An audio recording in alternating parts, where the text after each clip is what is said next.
Athletes from Kenya, Mexico and Russia will be the focus of pre-Olympic drug tests to be conducted by the International Olympic Committee ahead of the Rio Games in August.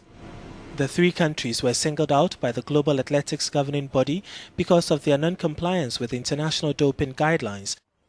Kenya, a dominant force in middle and long-distance running, has been in the spotlight recently over allegations of doping by its athletes.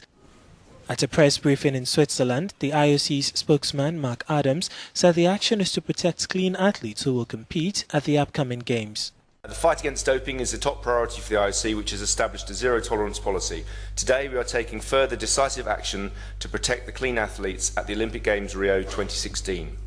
The IOC will not hesitate to punish anyone within its reach responsible for using or providing doping products or methods, including officials, coaches and other members of the athlete's entourage.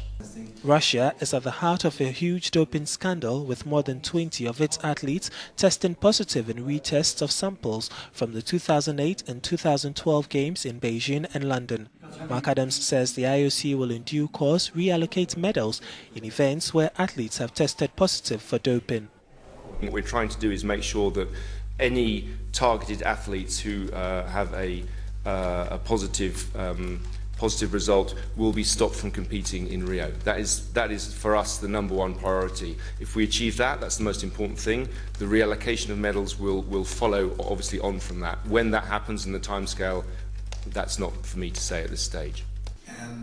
The IOC will on June 17 decide whether Russia should be readmitted to competition, even though there have been growing calls for its athletes to be banned from the Rio Games.